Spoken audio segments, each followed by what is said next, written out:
creciendo para ofrecer una experiencia de servicio humana, segura y cálida.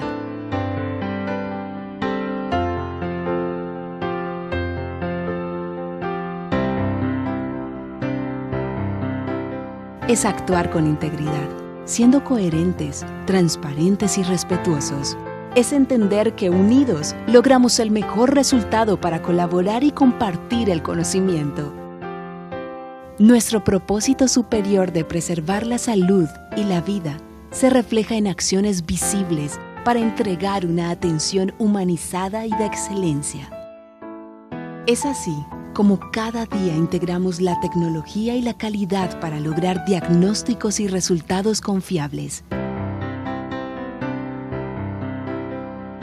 La excelencia y la seguridad se convierten en nuestro compromiso permanente al trabajar bajo los más altos estándares de calidad para brindar confianza y tranquilidad a nuestros pacientes.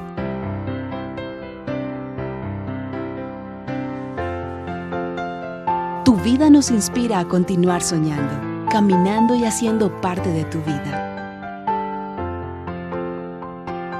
Tu vida nos inspira. Centro Médico Imbanaco. Vocación de servicio.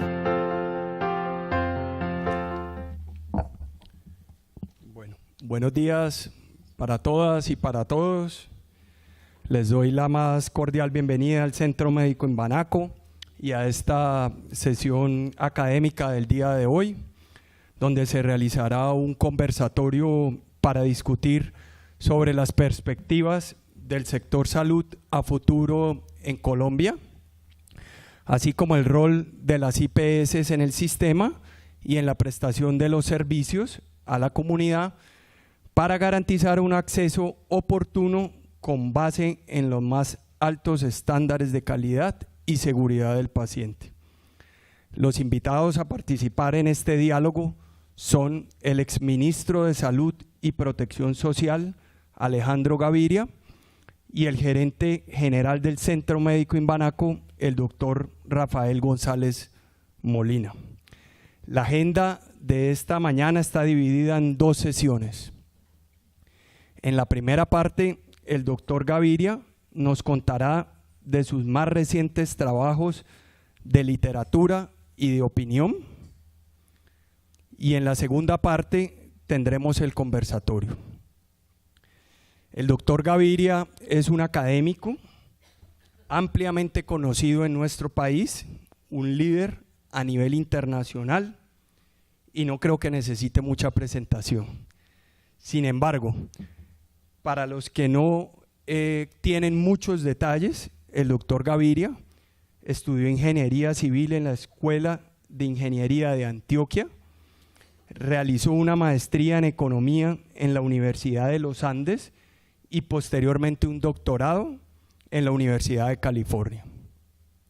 Fue ministro de Salud y Protección Social entre los años 2012 y 2018, donde impulsó importantes iniciativas que hoy marcan el rumbo de nuestro sistema de salud. Entre las principales podemos destacar la regulación de los precios de los medicamentos, y esto es bien relevante, ya que Colombia estaba entre los países que pagaban los precios más altos del mercado. Esta medida, además de ser responsable con las finanzas del sistema de salud, le ha permitido a miles de colombianos acceder a medicinas que antes no podían. Sin más introducción, le doy la palabra al doctor Gaviria y lo invito a pasar aquí adelante. Exministro, para nosotros es un honor que usted esté acá acompañándonos hoy en el Centro Médico Imbanaco. Gracias.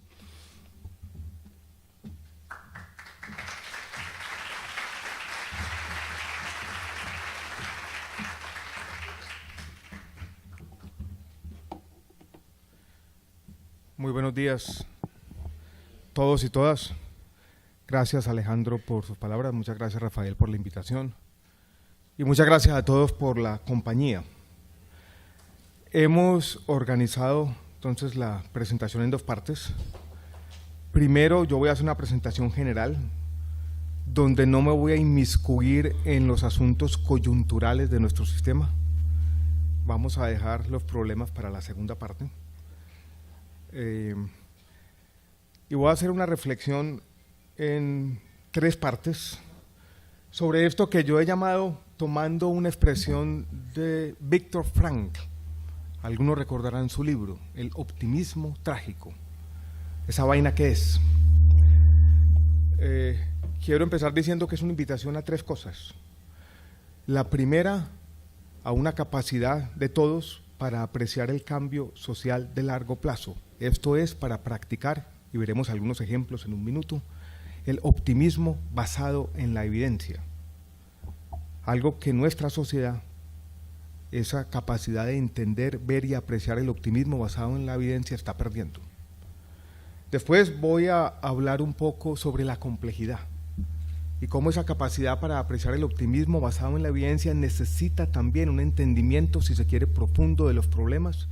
Y voy a poner 2 ejemplos que atañen directamente, creo que a la práctica de ustedes, y atañen también a los problemas, y si se quiere, los problemas financieros de nuestro sistema de salud, a que buscamos, como decía alguien, la raíz de nuestro sufrimiento. Y después voy a hacer una reflexión de carácter más general, no sé si se oye bien el micrófono, ¿no? Sí. Una reflexión de carácter más general basada en mi último libro, personal si se quiere, íntima en algunos de sus aspectos, sobre ya el optimismo trágico basado en nuestros dilemas existenciales, dijéramoslo así.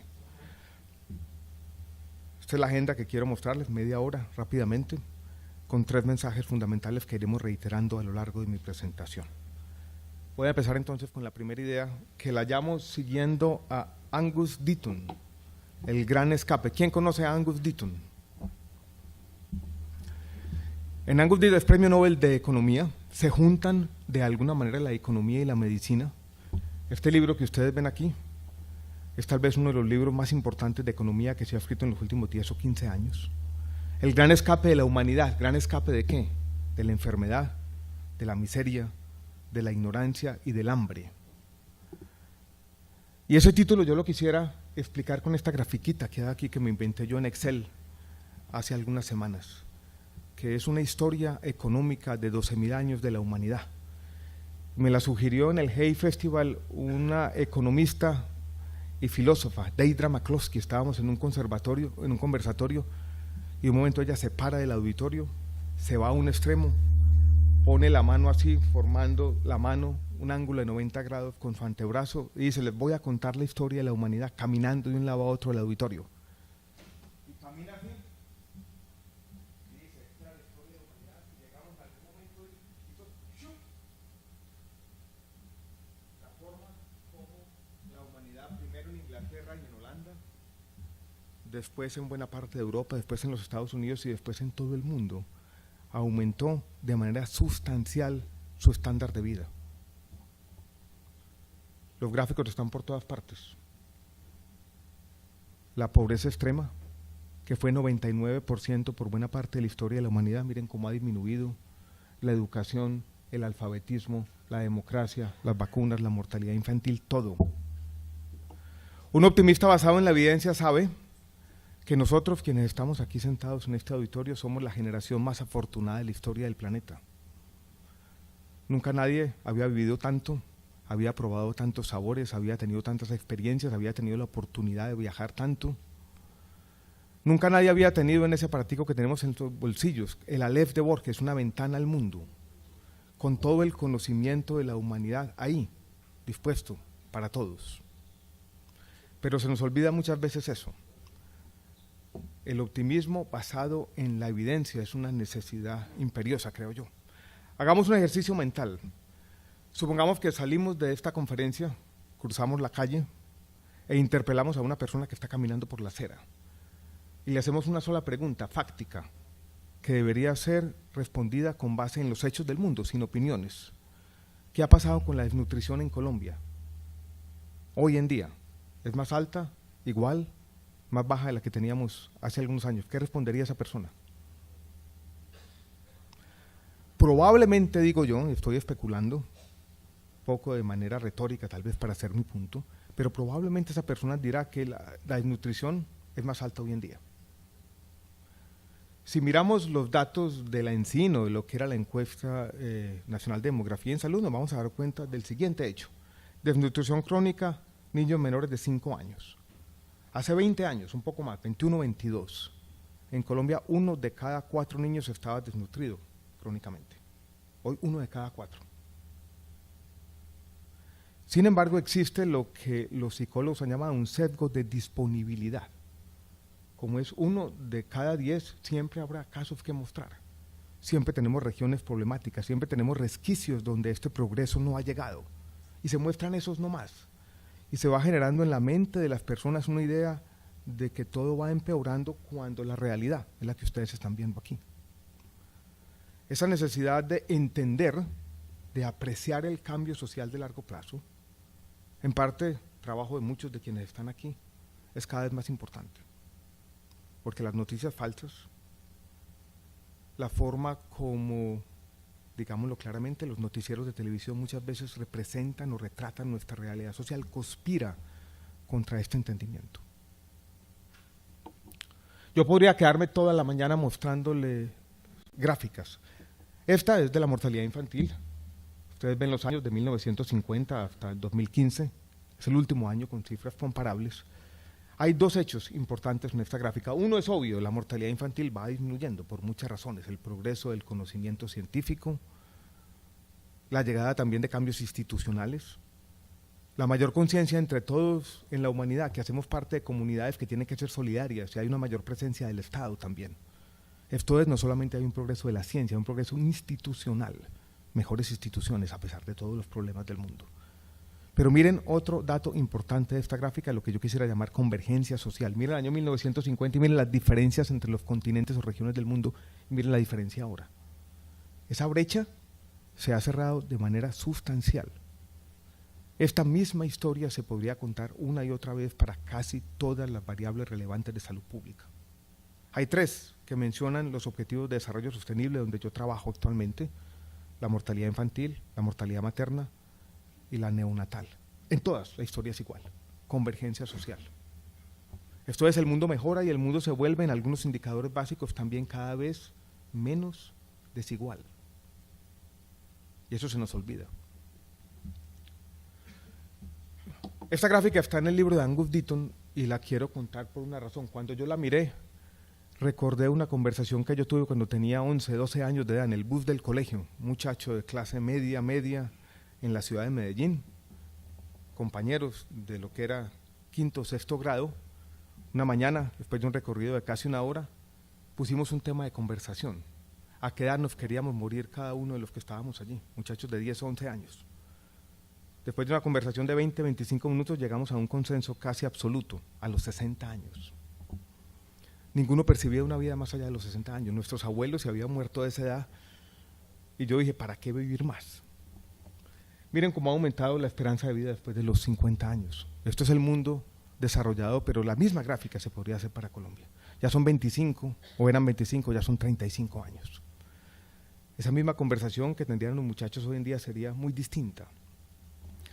La poeta polaca Wisława Szymborska tiene un poema que a mí me gusta citar que lo llama La corta vida de los antepasados, y una de las frases que dice, que siempre me llamó la atención, es: la sabiduría no podía esperar las canas.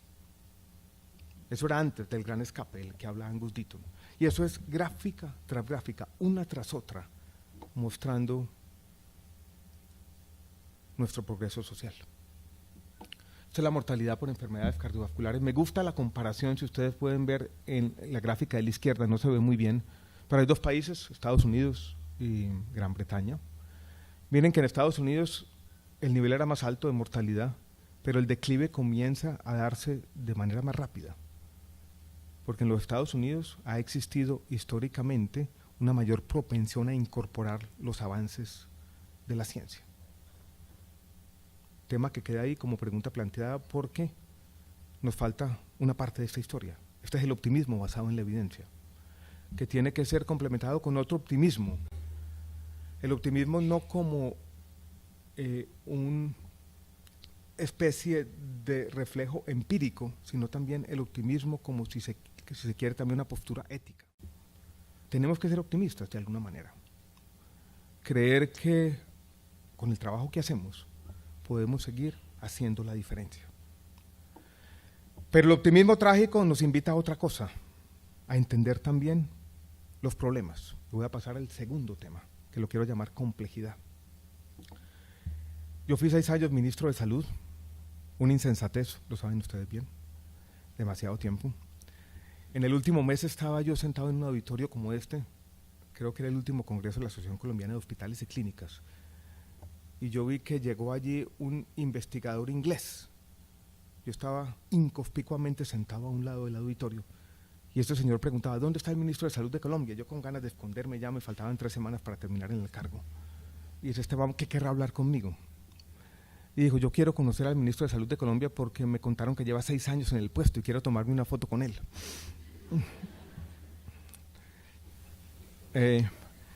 Esos 6 años me dejaron algunos aprendizajes y quiero compartir algunos de ellos con ustedes sobre lo que yo quiero agarrar, los problemas complejos. Y voy a dividir este complemento al optimismo basado en la evidencia con la complejidad, una frase que repetía yo una y otra vez, con 2 ideas. Una que quiero introducir con esta grafiquita, que son las conexiones moleculares o proteínicas de la mosca de la fruta, ese modelo que han utilizado los genetistas una y otra vez. Pero quiero dejarla ahí planteado con lo siguiente.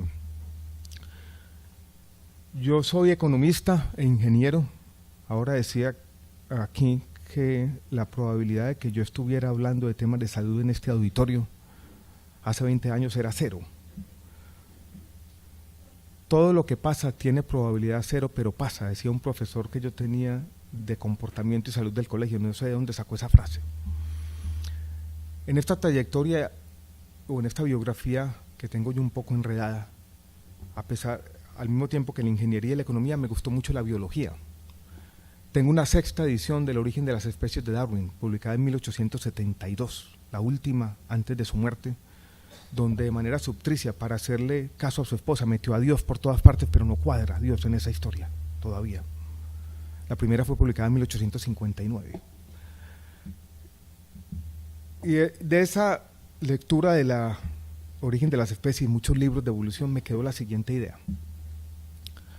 La vida multicelular en el planeta Tierra lleva aproximadamente 500 millones de años complejizándose desde la explosión cámbrica. ¿Cuánto tiempo llevamos nosotros entendiendo esa complejidad en sus mecanismos esenciales, biológicos o celulares? Alguien podría aventurar alguna cifra, pero yo quisiera proponer la siguiente. 1953, el famoso paper de Crick y Watson sobre la estructura helicoidal del ADN y la forma como se transmite la información genética. El contraste, 500 millones de años, esto complejizándose, y nosotros ya apenas llevamos 60, 70, 80 años medio entendiendo los mecanismos biológicos esenciales. Y eso con lo siguiente, si a mí me quisieran decir, ilustre la evolución en una gráfica, la mejor que he encontrado es esta. La encontré en Twitter con un letrerito que decía, aquí construyendo sobre lo construido, maestro. Así me sentía yo como ministro de Salud muchas veces.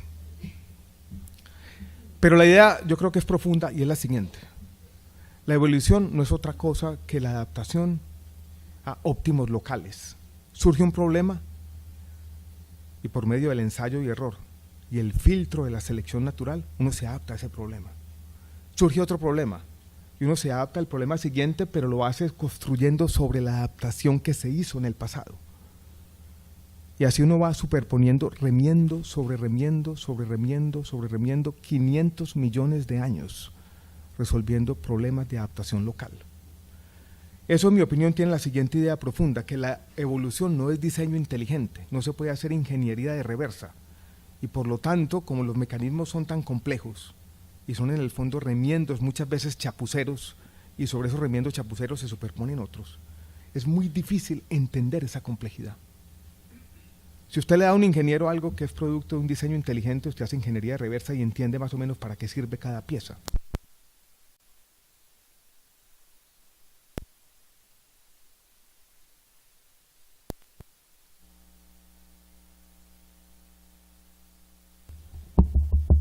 Bajo el volumen, ahí está bien. Esto para decirles lo siguiente, hay una gran complejidad biológica y complejidad biológica que no entendemos plenamente. Y eso yo creo que para todos, para los clínicos, para los epidemiólogos, para los economistas de la salud, tiene una lección fundamental. Y es un llamado a la modestia. No entendemos plenamente los mecanismos biológicos y creo que nos vamos a demorar mucho tiempo en entenderlos. Y eso creo que tiene implicaciones. Voy a mostrarles una sola. Esta gráfica muestra la mortalidad de largo plazo. Miren que es un complemento al gran escape para meter el optimismo trágico. Teníamos en las gráficas anteriores el optimismo, pero miren que hay también un llamado a la modestia. La tasa de mortalidad, ahí está la gripe española, que es ese pico que aparece por allá en el año 18, hace 100 años. Está disminuyendo y después ha disminuido levemente, pero miren lo que pasa, la línea blanca que se insinúa en la parte de abajo, cuando uno a la tasa de mortalidad le sustrae las 8 enfermedades transmisibles más importantes. Y hay una disminución, pero es una disminución modesta también. Y yo no creo que esto sea el fracaso de la medicina ni el fracaso de la clínica, es simplemente una aceptación de la complejidad biológica, de que esto es muy difícil. Y por lo tanto nos incumbe a todos también moderar las expectativas. No podemos hacer milagros. Estamos lidiando con 500 millones de años de remiendos, con una complejidad intrincada, casi inaprehensible a los conocimientos que tenemos, que en el fondo están basados en el método científico, que no es una cosa que error y ensayo, ensayo y error. Los economistas que están empezando a estudiar la evolución tecnológica están llegando a la siguiente conclusión. Tenemos en la innovación en general, que está en la parte de arriba, en la innovación en medicina o en salud en particular, una especie de meseta. Esto es, los años dorados de la innovación parecen haberse quedado atrás. Tyler Cowen es este economista que quiero citar aquí, que dice, hubo una época dorada de la innovación en general, del año 80 al año 1940, donde están todas esas cosas. Después tenemos las innovaciones en tecnologías de información y comunicaciones, el teléfono celular que ya mencioné, pero no muchas cosas más. Dice Tyler Cowen, medio mamando gallo, sí, llegó el hombre a la luna en el año 69, de eso solamente nos quedó el teflón. La época de oro de la medicina. Leí hace 15 días un testimonio de este médico americano, Lewis Thomas, que decía, cuando yo era un residente, las enfermedades con las que yo tenía que lidiar era esta lista: la tuberculosis, la sífilis, el tétano, la neumonía, meningitis, polio, septicemia. Me retiré 50 años después, ninguna existía en los pabellones de los hospitales. Pero eso ocurrió en algún momento del tiempo limitado. Y todavía muchos médicos siguen con esa referencia. Y después lo que ha venido es enfrentarnos a la complejidad biológica de enfermedades muy distintas, donde el cáncer es tal vez el caso paradigmático. Y quiero mencionar el cáncer por dos razones, porque estaba invitado también a hablar del libro. Yo tuve la oportunidad de reflexionar sobre el cáncer como ministro, como paciente, y si se quiere también como un aficionado de la biología. Este es un artículo publicado en el British Medical Journal, mes de marzo del año 2018, que dice 40% de las nuevas moléculas no sirven para nada, el otro 60% está asociado con 2,1 meses más de sobrevida, que uno podría decir de mala vida. Esto no es un fracaso tampoco de la innovación, aunque hay algo de incentivos, no perversos, pero incentivos orientados a la innovación en estadios superiores, que no lleva a grandes avances en la sobrevida por razones económicas, porque es mucho más económico financieramente hacer un ensayo clínico para un estadio 4 que para un estadio 1, y ahí se concentran las compañías farmacéuticas. Esto es, hay una distorsión económica, pero también está la complejidad biológica. El cáncer es otra vida y tiene los mismos mecanismos oportunistas de la vida. Usted le tapa por un lado y él encuentra muchas veces la salida por el otro, porque así es la vida. Cuando yo era paciente de cáncer, recuerdo muchas veces que leía las noticias con temor. Tenía una neutropenia e infecciones permanentes y leía artículos que decían, usted es paciente, toma un antibiótico, eso le afecta a la microbioma y eso interactúa de una manera no conocida con su tratamiento de quimioterapia y puede restarle el efecto. Y yo me tomaba ese antibiótico y decía, ahora sí me voy a morir. Pero en el fondo la reflexión que hacía es, esta es la complejidad. Las interacciones del sistema inmune, el microbioma y el cáncer que está creciendo adentro, que tenemos que aceptar, que no lo sabemos todo. Y que por lo tanto lo que vamos a tener muchas veces son reversazos. Y digo esto porque algo que me produce inquietud como observador, y también me la producía como ministro, es el contraste entre los titulares de las nuevas innovaciones en oncología, por ejemplo, y lo que ocurre después. Los titulares siempre son breakthrough, esto va a cambiar el juego. Pasan 1 año, 2 años, 3 años, la evidencia está sobre la mesa, 2 meses. Yo creo que los titulares están dejando de lado esa complejidad biológica de alguna manera. Entonces la invitación del optimismo trágico es, claro que hemos mejorado, es el gran escape de la humanidad. Pero ese gran escape no nos puede hacer perder de vista la complejidad. Y he hablado de una parte de la complejidad, habría muchas, que es la complejidad biológica, ahora voy a hablar de otra, que es la complejidad económica o financiera de todos los sistemas de salud. Este es un economista, se llama William Baumol, escribió este librito que se llama La enfermedad del costo, donde hace la siguiente comparación, que yo quisiera que todos tuviéramos en mente. 35 años atrás, si entremos a una fábrica de vehículos o de cerveza, después volvamos otra vez a la actualidad, hagamos la comparación entre una cosa y la otra. ¿Cuál es la diferencia? Que hoy en día en esa fábrica no trabaja nadie, simplemente son las máquinas trabajando y unos supervisores viendo trabajar las máquinas, la mecanización, la robotización de todo, sobre todo en los procesos industriales, que hoy en día es una preocupación. Pero Baumol hacía la siguiente observación, que creo que es interesante, decía, hagamos ahora otra comparación, una orquesta sinfónica, 50 años atrás y ahora, ¿cuál es la diferencia? Ninguna. Entonces, él hacía la siguiente deducción lógica que me parece interesante. Una institución como la que estamos aquí, una clínica de alta complejidad, se parece más a la orquesta sinfónica que a la fábrica. Porque lo que tenemos es un capital humano altamente especializado, no mecanizable, y por lo tanto no va a cambiar en sus mecanismos esenciales. Esa es una parte del argumento. El otro es más complejo y es de naturaleza económica, es el siguiente. Los salarios crecen en la economía, sabemos los economistas, según la productividad marginal promedio. Y como la productividad marginal promedio está creciendo rápidamente como resultado de la mecanización, en las fábricas una cosa compensa la otra. Los salarios crecen muy rápido, pero hay menos gente, entonces los costos se mantienen más o menos en control. Una institución como esta va a ver subir los salarios de su capital humano especializado, pero no los va a reemplazar por nada, y por lo tanto, decía Baumol, los hospitales y en alguna medida también las universidades sufren de lo que él llamaba la enfermedad del costo. Usted, Rafael, podrían hacer el cálculo, una serie de 20 años, de ver qué ha pasado con los costos promedio de una institución como esta y los costos promedio de la economía. Aquí van a crecer. Y Baumol decía, crecen 5, 10, 15%, muchas veces por encima de los costos de la economía quinquenio tras quinquenio. Y eso se va acumulando.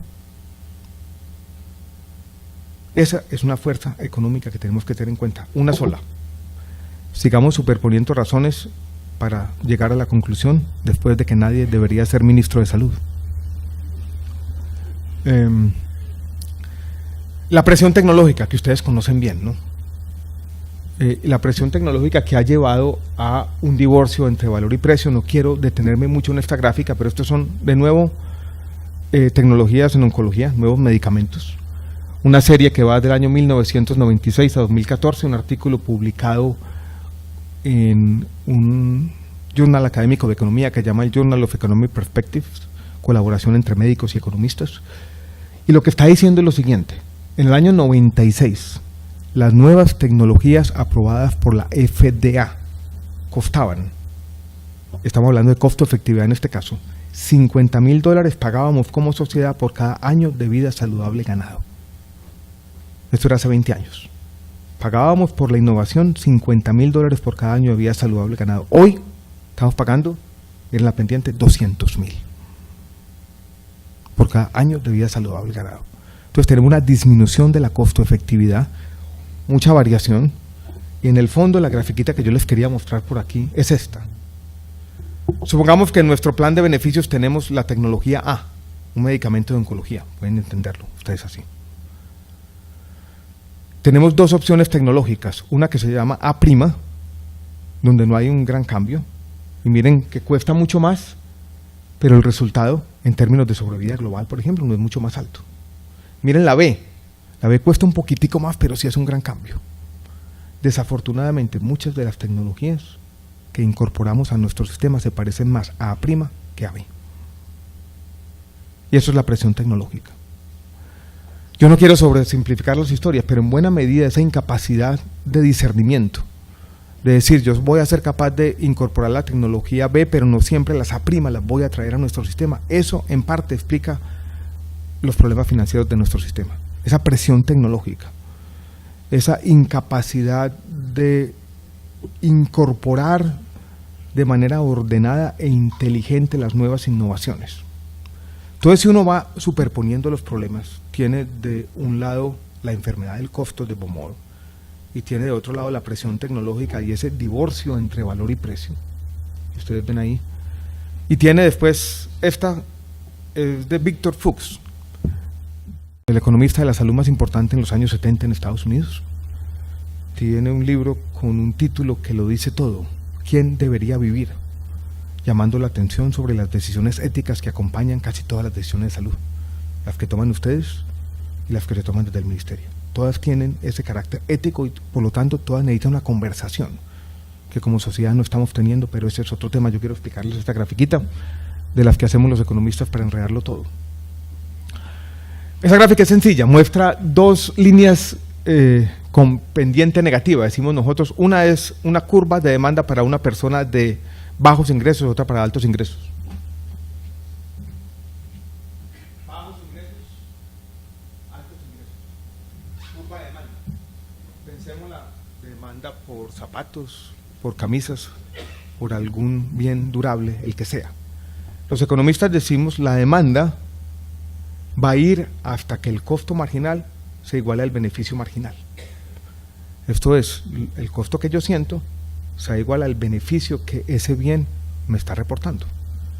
Para la persona de altos ingresos, esto sería la demanda, demandaría, compraría o utilizaría, para la persona de bajos ingresos sería esta otra. Pero dice Víctor Fuchs, la salud no funciona de esta manera. Porque en la salud nosotros no pagamos los bienes de manera directa en nuestro bolsillo. Muchos de los medicamentos de los que estamos hablando se pagan como mancomunadamente. ¿Y por qué lo hacemos así? Por muchas razones institucionales, pero también porque somos aversos al riesgo. Puede haber un evento catastrófico. Entonces decidimos entre todos hacer una gran vaca y pagarlo. Pero eso tiene un efecto. Y es que estos bienes se convierten, para todos los efectos prácticos, en bienes de precio cero. Entonces las demandas pasan a ser estas y se igualan. Es el efecto del precio cero que en lenguaje enredado economista dice, la aversión al riesgo. Esto es lo que nos lleva a pagar la salud mancomunadamente, conduce al riesgo moral, que no es otra cosa que la distorsión de nuestras demandas o comportamientos como resultado de un sistema de precio cero. Parece muy enredado esas dos gráficas, pero yo lo voy a resumir en una conversación que tuve con un nefrólogo en Bogotá hace 2 años. Él había vivido en los años anteriores a 1993 y decía, yo interactuaba con una familia y la familia me decía, cuando el paciente tiene que estar en diálisis, esa sí será la única opción, sí valdrá la pena. Hoy en día es, hágale, ad infinitum. O piensa en una familia hace 25 o 30 años con un pariente en una unidad de cuidados intensivos, ¿qué le decían al médico? Sáquelo, sáquelo. ¿Hoy qué le dije? Déjelo. Parece crudo. Y aquí hay un argumento que es utilitario, que necesita un complemento ético. Pero en el fondo lo que estamos trayendo a cuento es lo siguiente, juntando las tres historias. Desde el punto de vista de la oferta, la salud es cada vez más costosa por dos factores. El primero, por la enfermedad del costo. Somos orquestas sinfónicas con un capital humano insustituible, muy sofisticado. Y yo creo que la metáfora o el símil aplica perfectamente y es respetuoso. Segundo, la presión tecnológica nos está llevando a innovaciones cada vez más caras que aportan cada vez menos. Y tercero, la gente no es consciente de esos costos crecientes porque el precio es cero, el que están enfrentando ellos. Cuando uno junta las tres historias, lo que tiene es una historia de una gran complejidad, que hace que casi todos los sistemas de salud tengan problemas financieros. Este no es un tema de Colombia nomás, aunque en Colombia tenemos, y la conversación de la segunda parte va a estar orientada hacia los problemas particulares nuestros. Pero esto no es fácil. Y cuando uno junta, además, las dos historias, la de la complejidad biológica con esta complejidad económica, se da cuenta que este es un asunto muy difícil, que requiere tal vez una pedagogía pública persistente, obsesiva, para que los ciudadanos que tienen hoy unas expectativas más allá de lo normal sean conscientes de estas dificultades. Porque muchas veces me da la impresión de que por la misma naturaleza de nuestro sistema político, por las mismas democracias mediatizadas, hacemos todo lo contrario. Prescindimos de la complejidad y prometemos más de lo que podemos cumplir como sistema y como sociedad, incluso ustedes en su práctica diaria. La complejidad biológica y la complejidad económica hacen parte de esta historia y los mismos trágicos. Sí, hemos avanzado mucho, pero esto es difícil. Y cada paso adicional que le vamos ganando a la muerte, a la enfermedad, a la ignorancia, va a ser difícil. Y requiere el trabajo comprometido de mucha gente, ustedes lo saben bien. El optimismo trágico tiene otra dimensión que me tocó vivirla a mí con esta coincidencia irónica como paciente, y lo que quiero terminar mi presentación para ya entrar en los temas más mundanos de nuestro sistema de salud. Yo lo quiero presentar de esta manera. El otro componente del optimismo trágico. Sabemos que nos vamos a morir. Sospechamos todos, íntimamente tal vez, que la muerte es para siempre. Los existencialistas desde hace un tiempo nos han llamado la atención sobre que de pronto la vida humana no tiene un significado intrínseco. ¿Cuál es el objetivo de la vida? Vivirla, no hay otro. Esto es, el sentido de la vida es el que nosotros ni siquiera queramos, sino podamos darle, porque esto no es fácil. Todos los que están aquí han vivido lo suficiente para darse cuenta, aunque no lo queramos reconocer plenamente, que la vida es injusta, que le pasan cosas malas a la gente buena. Cuando uno se enferma de cáncer, la primera pregunta que le viene a la mente es ¿por qué yo? Y la única respuesta honesta que podemos dar haciéndole eco a Christopher Hitchens es ¿por qué no? Todos somos vulnerables. A la muerte, a lo que llamaban los existencialistas el absurdo, tenemos que sumarle otro temita, la insatisfacción. Yo he dicho mamando gallo, y lo escribí en este último libro que llama Siquiera tenemos las palabras, que la evolución o Dios o quien nos creó tenía cierta perversión. Y básicamente hizo que a nosotros nos guste algo hasta que lo tenemos. A mí me gustan los libros. Compro uno que ya lo tengo, como que dejo de quererlo, solo vuelvo a quererlo cuando se me pierde. Y lo encuentro y ya no más. ¿Y por qué somos así, no? Hace poco le di una descripción que hacía un novelista argentino que se llama Manuel Mujica Laínez. Yo lo había empezado a leer porque Fernando Vallejo dijo que era el mejor prosista de la lengua castellana. Yo dije, voy a leer ese man. Empecé a leerlo, no me gustó mucho, pero tenía una descripción de un viaje que había hecho a un pueblito en Sicilia que se llama, si la memoria no me falla, Argento. Y allí tenía la casa Luigi Pirandello, que era un dramaturgo italiano. Y él había entrado a esa casa y era tan bonita, los muros bermejos, una enredadera abrazando los muros. Yo dije, yo quiero conocer eso. Entré al teléfono celular y digité la dirección y ahí estaba, Google Earth, estaba la casa y alguien había filmado cómo entraba a la casa. Y yo dije, madre, estoy viajando aquí con esta cosa. Terminé mi viaje virtual y llamé a mi esposa a contarle un poco mi descubrimiento, no me paró bolas.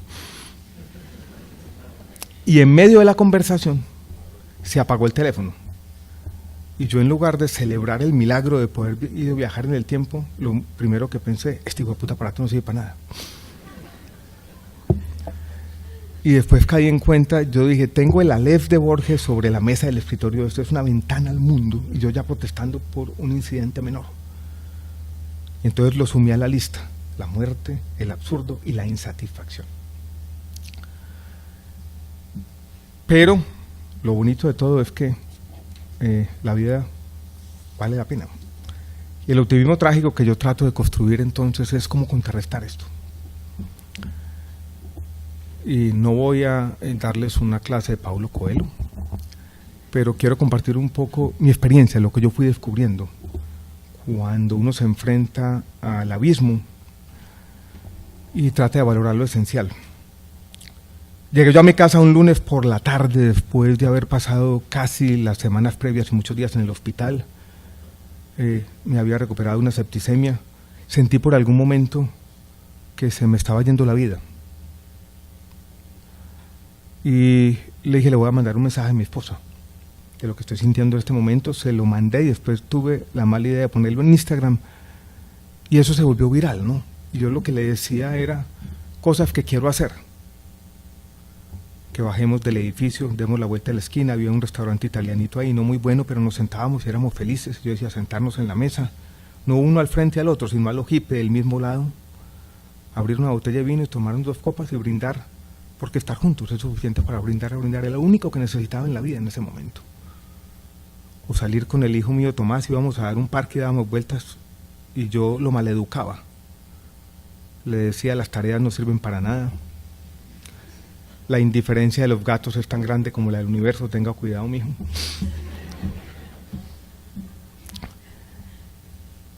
Y después recordé que en la feria del libro, 2 meses o 6 semanas antes del diagnóstico de cáncer, yo había comprado un librito de un poeta cubano que se llama Eliseo Diego, que tenía un título que me llamó la atención, tenía una monita, ya saben que me gusta la evolución, que se llamaba Desde la Eternidad.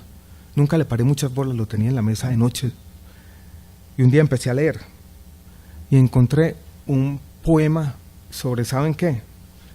¿A quién le tocó el álbum de láminas de chocolatinas Jet? A todos, casi todos, ¿no? Sí, y era un poema sobre eso, ¿no? Pero el equivalente cubano. Y decía en algún momento algo así, aquí lo tengo. Las láminas, los galos, los asirios, las legiones, los cepelines y áureos globos plácidos. ¿Por qué jamás olvidan los tigres y elefantes color fiesta, los galos, los asirios, las legiones, los cepelines, mientras se van en humo, noche adentro, triunfo sí, pobres tuyos y catástrofes? Y después se tira la siguiente frase. Las diminutas dichas que se aferran con sus mínimas garras a la vida serán el porqué sí de todo. Y ese es el optimismo trágico, las diminutas dichas. Y yo después me aficioné a hacer lísticas de diminutas dichas. Los momentos previos a un viaje. ¿Saben cuál es el día más feliz de las vacaciones? Comprobado científicamente. 2 días antes. Después se pierden las maletas, se complica todo, el restaurante sale mal. La promesa de la felicidad, que es la felicidad misma, la luz de la mañana, la luz de la tarde, el trueno que nos despierta y después la lluvia que nos arrulla nuevamente, una mano en una mano, una boca en otra boca, el viento en la cara. He sido feliz algunas veces, todas tienen que ver con el viento en la cara, decía Michael Chabón, un novelista americano. Sí, nos vamos a morir. Si la vida es injusta, si somos insatisfechos, pero ahí tenemos las diminutas duchas y tenemos la mayor de todas, que es el amor. Le decía ahora a Rafael que a mí me diagnosticaron de cáncer hace exactamente 2 años, o van a ser 2 años, faltan 2 semanas. Ese día, ese sábado, al llegar yo a mi casa, estaba jugando Real Madrid contra Barcelona. Me gusta mucho el fútbol, no podía ver la televisión, pero tenía un librito de otro poeta venezolano, se llama Eugenio Montejo. Lo abrí en una página al azar, estaba mi esposa acostada al lado mío, tristes ambos, y leí lo siguiente: pude vivir en otro reino, en otro mundo, a muchas leguas de tus manos, de tu risa, en un planeta remoto, inalcanzable. Pude nacer hace ya siglos, cuando en nada existías, pero aquí estoy. Déjame que te ame mientras la tierra siga gravitando al compás de tus astros y en cada minuto nos asombre ese frágil milagro de estar vivos. El frágil milagro de estar vivos es el optimismo trágico. Y tenemos por último las historias, ¿no? Les decía hace un rato que todo lo que pasa tiene probabilidad 0, pero pasa. Nuestras vidas son simplemente azares que se materializan. Yo le iba a mostrar aquí, este es Eliseo Diego, el de la lámina Jet, este es Eugenio Montejo, el del amor, y este es Antonio Tabucchi, que tiene un cuentico que se llama Pequeños equívocos sin importancia. 2 compañeros de bachillerato, de secundaria, muy amigos. Uno se va de viaje y le dice al otro: escribime la carrera de filosofía. El amigo descuidado no lo escribe en filosofía, sino lo escribe en derecho. Llega el otro de vacaciones y se da cuenta del error y dice: pues ya estudiemos derecho. Pasan los años y quien había sido inscrito en derecho se convierte en un importante magistrado. ¿Y saben qué?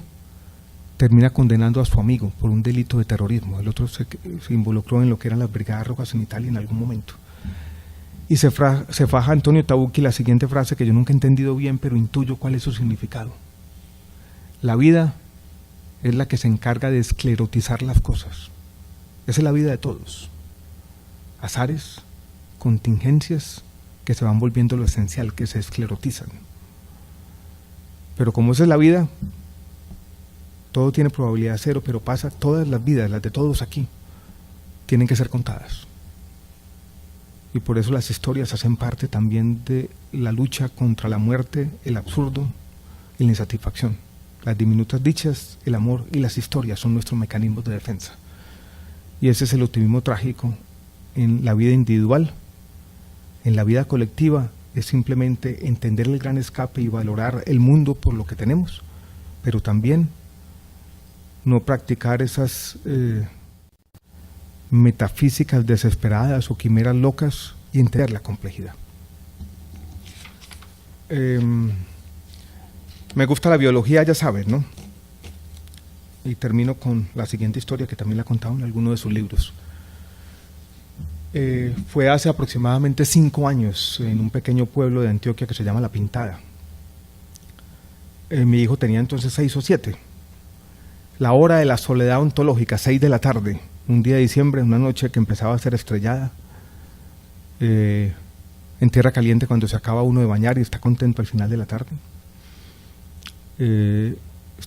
Salí del baño, ahí estaba el hijo mío conversando con mi esposa.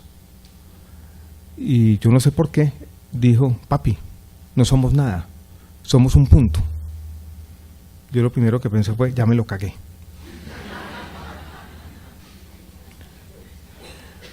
Y no le respondí nada, ¿no? Después de la enfermedad y de todas las reflexiones, escribí lo que quise haberle dicho esa noche. Yo le dije: cito más. Somos un punto. Hay 500.000 millones de estrellas en la Vía Láctea. Hay 800.000 millones de galaxias en el universo. La Tierra le ha dado 4.000 millones de vueltas al Sol. Nosotros, si nos va muy bien, le damos 85, 90, no mucho más que eso, ¿no? Pero el corazón da 3.000 millones de latidos. Eso es lo que tenemos. Y tenemos que aprovecharlo de la mejor manera. Ese es el otro mensaje que les quería dejar. Antes de pasar a los asuntos más prosaicos de nuestro sistema de salud, muchas gracias a todos por la atención.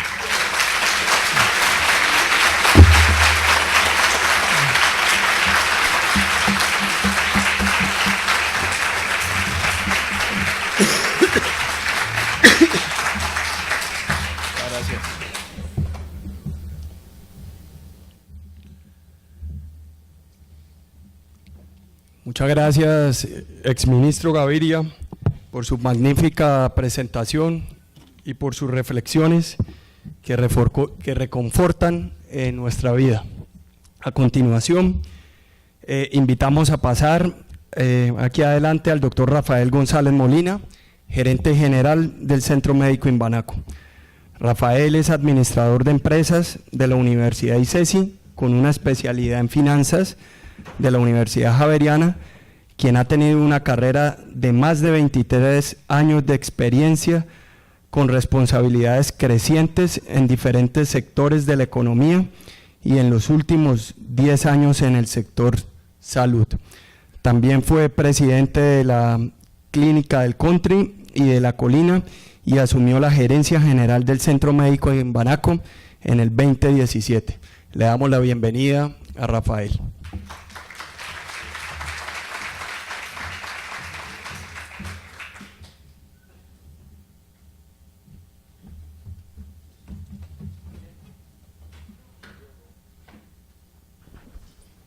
Aló. Doctor Alejandro, muchas gracias. Muchas gracias. Gracias de nuevo a todos. Gracias por el Con afecto. estos micrófonos aeroespaciales uno se siente ahí como el ¿Sí enjambre se oye de cable. bien? ¿Se oye bien? Bueno, yo quiero evidentemente darles las gracias por aceptar esta invitación del Centro Médico Imbanaco. Es un honor estar con usted en el día de hoy. Quiero complementar un poquito la hoja de vida que presentó Alejandro, del doctor Gaviria. Él hace un poco tuiteó que ha tenido 5 trabajos. 5 trabajos, ¿no? Programador de computadores, ingeniero de obra, editor de libros, profesor de economía y ministro de salud. La probabilidad definitivamente era cero. Cero, completamente. Definitivamente. Quiero contarles un poquito para iniciar una anécdota que no sé si el doctor Gaviria se acuerde. Yo estaba en una reunión cercano a ese 1 de junio del 2017 y recibí la llamada de una común amiga que me dijo: hombre, mi esposo, doctor Luis Carlos Olarte, está con el ministro. Tiene como un dolorcito ahí, como incómodo. Muy probablemente un tema de una colelab o algo. Te lo voy a mandar para el country. Y dice uno: no, el ministro de salud viene para la clínica. Qué encartada. Qué encartada tan verdad. Y eso a los hechos pues del diagnóstico que usted mencionaba. Uno se pega esa encartada y en esa encartada uno dice: bueno, pero si el ministro viene a la clínica y seguramente será sometido a una cirugía de menor complejidad, porque el inicio era o el diagnóstico inicial podía ser un tema de apéndice o de vesícula, lo que fuera. Teníamos al director médico en ese momento hospitalizado en una ala nueva que habíamos hecho en la clínica del country, y lo tenemos hospitalizado por de un tema de un trasplante de médula ósea, venía desarrollándose. Y bueno, ahí le da apoyo el doctor Jorge Ospina al ministro, y terminó siendo una compartida y de espacio interesante para un proceso muy difícil para ambos, ¿o no? Él fue el que me contó la noticia esa noche, ese 1 de junio, creo que era un día jueves. Él había sido diagnosticado meses antes, creo que con un linfoma de manto, había tenido el trasplante, estaba con una complicación.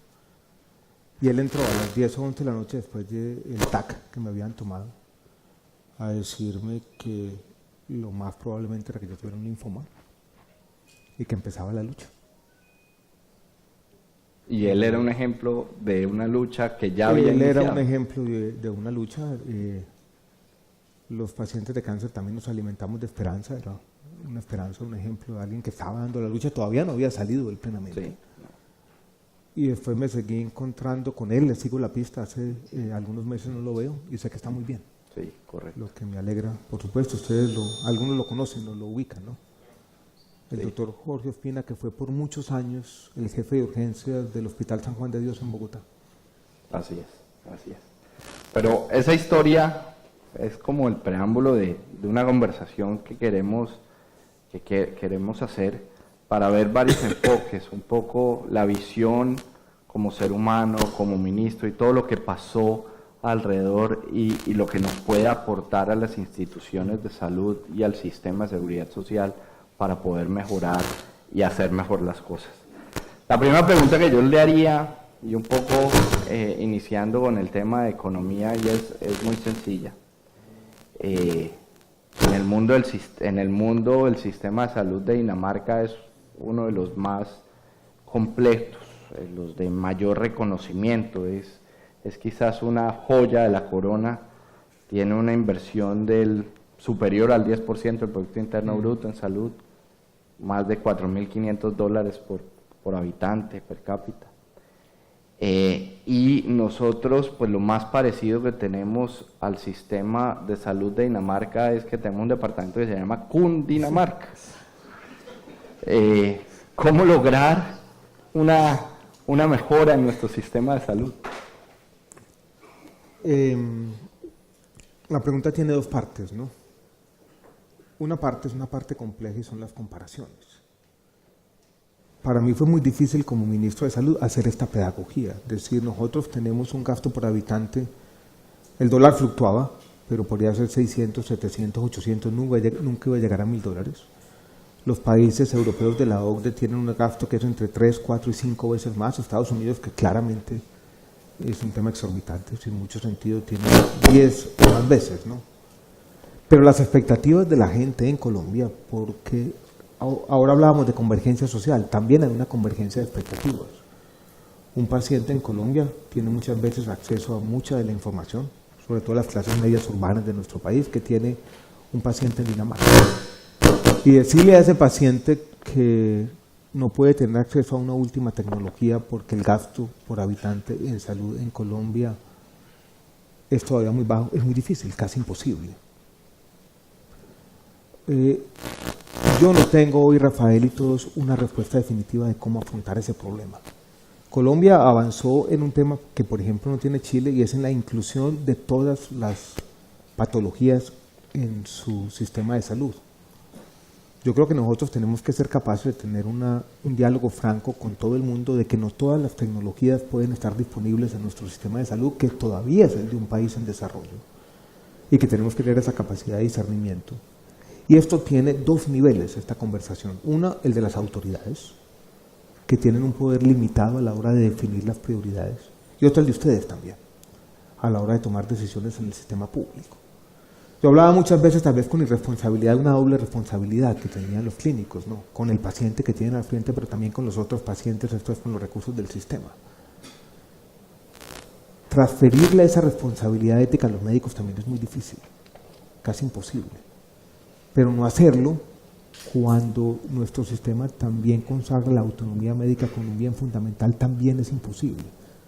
Entonces ahí tenemos uno de esos dilemas que a mí me parece muy difícil de resolver.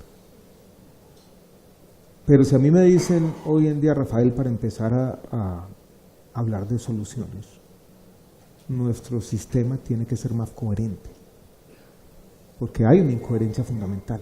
Estos son los recursos que dispuso la sociedad de este tamaño, y esto es lo que queremos gastar de este tamaño. Y el sistema tiene un déficit corriente todos los años de 2, 3 billones de pesos. Entonces gastamos sistemáticamente más de lo que tenemos. Ese no es el único problema, miraremos otros más adelante.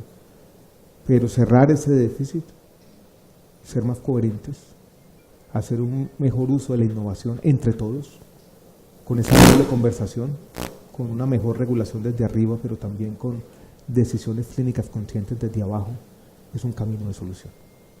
Totalmente. Creo que tenemos un problema con el sonido serio. Si quiere, hacemos mejor con un micrófono aquí, como quiera.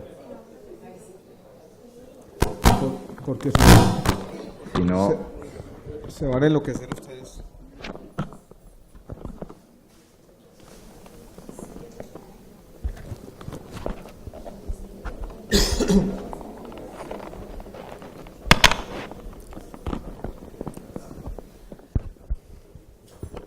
tal vez mientras llegan así. llegan los micrófonos, voy a Eso que acabaste de decirlo, No, y yo creo así de pronto.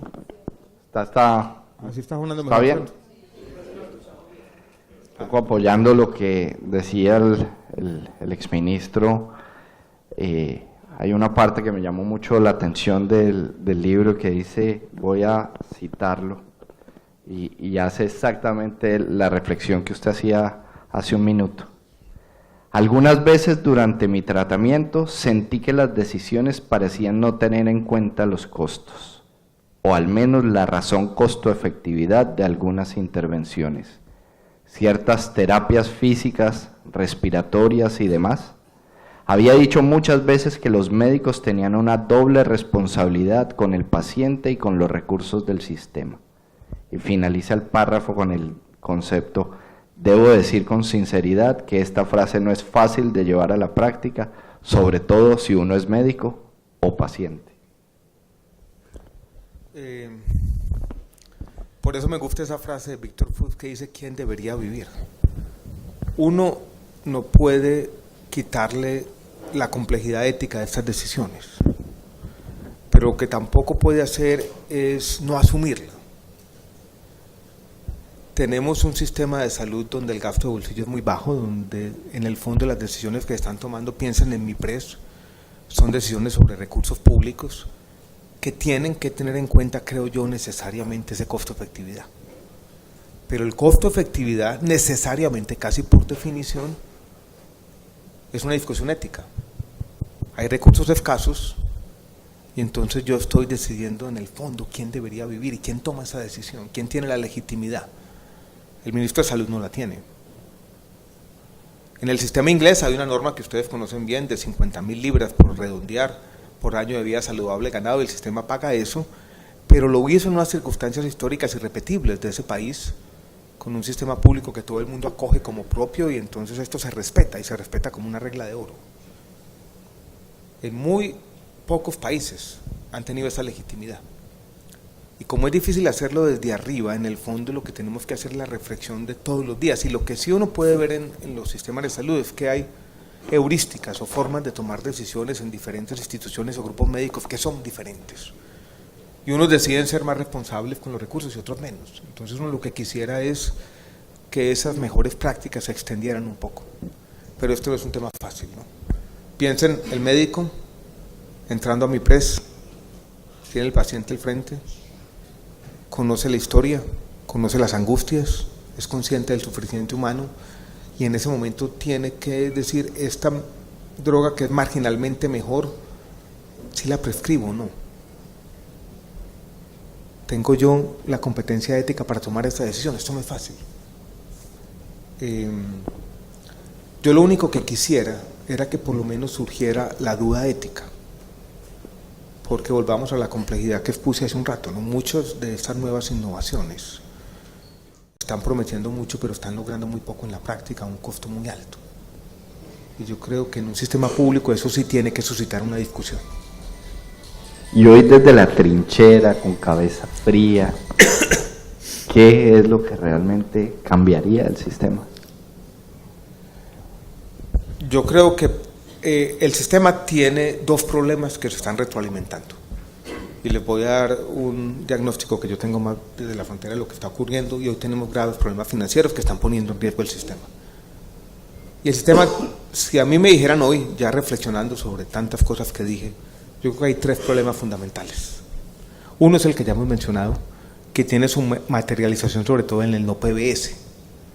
Esto es la forma desordenada como incorporamos las tecnologías y lo que nos queda por pagar cada año, el déficit corriente. Esto es un sistema que gasta más de lo que tiene, sobre todo gasta más de lo que tiene en nuevas tecnologías y en algunas tecnologías, por ejemplo, para enfermedades raras o de baja frecuencia. Como hemos gastado más de lo que tiene, la pregunta que surge inmediatamente, bueno, eso se tiene que pagar, ¿cómo lo hemos pagado? ¿Saben cómo lo hemos pagado? Con el patrimonio de algunas EPS y con el patrimonio de ustedes. O sea, como el Estado no paga todo lo que debe pagar, lo que está haciendo el sistema es una expropiación gradual. Esto es, con el patrimonio de los agentes privados que están participando en el sistema, se está pagando el otro pedazo. yo no quisiera meterme en enredos, pero con el tema de Medimás, por ejemplo, a mí me quedó la siguiente enseñanza. Había esa apuesta más o menos razonable, creo yo, de decir no se puede liquidar otra EPS porque en Caprecom por lo menos el Estado podía responder por las deudas, en Salucor no, porque era una empresa privada. Entonces nosotros no podíamos simplemente liquidar y decirles a la IPS, ustedes entenderán. Había un valor económico, un activo intangible. Volver ese activo intangible en algo tangible para pagar buena parte de las deudas, proteger los empleos y conseguir al mismo tiempo un buen operador. Eran 3 objetivos simultáneos. ¿Qué pasó? Al comienzo llegaron empresas serias interesadas. Centin, la segunda compañía aseguradora, la primera contratista de Medicare en Estados Unidos. Bupa preguntó insistentemente. Yo no sé si Rafael, la gente de Medicare estuvieron interesadas. Consiguen abogados, examinan nuestro sistema y se dan cuenta de manera inmediata que aquí no pueden estar. Porque teníamos un sistema donde el Estado no estaba poniendo la totalidad de los recursos y esa otra parte que no era asegurable se estaba financiando con el patrimonio de los privados. Entonces nosotros no queremos estar ahí. ¿Qué efecto tiene eso? ¿Quiénes llegaron entonces? Oportunistas muchas veces, ¿no? Que dicen, bueno, a mí ese tema de largo plazo no me interesa tanto, es la ilusión de la caja en el corto plazo. Entonces tenemos 2 problemas que se superponen. El problema del exceso de gasto, que termina financiándose con el patrimonio de los privados, que atrae jugadores no del todo deseables al sistema. Ese círculo es el que me da miedo hoy en día.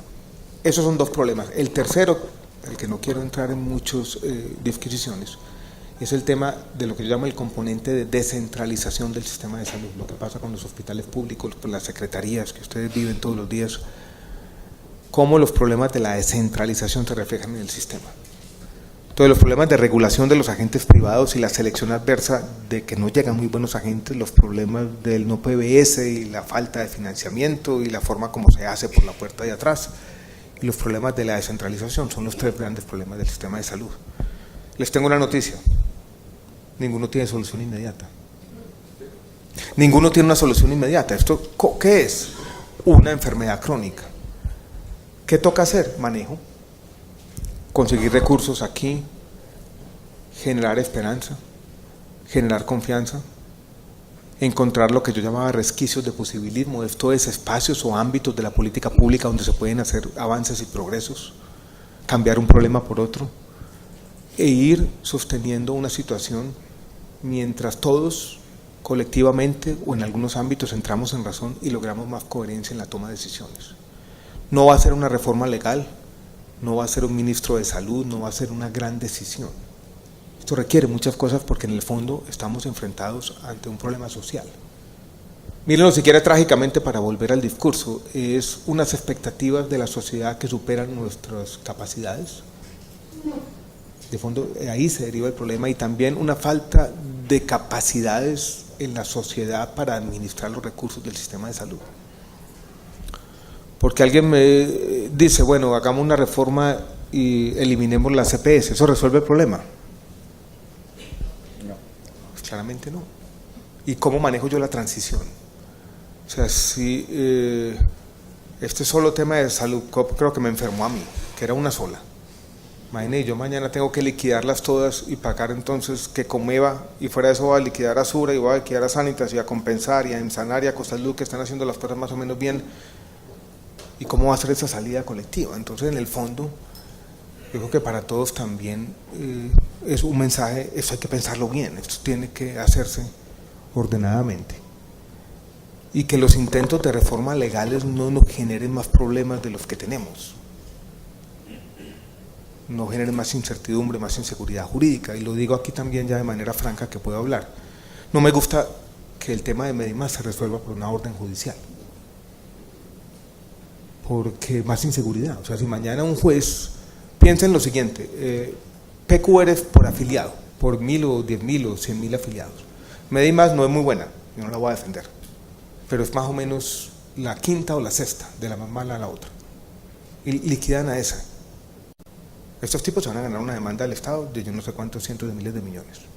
Y además van a crear una inseguridad jurídica tal que nadie va a querer acercarse a este sistema de salud, porque si mañana un juez caprichosamente dice esta EPS se va, sin razones muy de fondo, eso me genera una preocupación. No sé, Rafael. ¿No? Absolutamente de acuerdo, y creo que en línea con lo que muchos que aquí estamos pensamos. Quisiera pasar a un tema que se llama, y usted hace mucho énfasis en el libro, en el tema de inequidad en salud.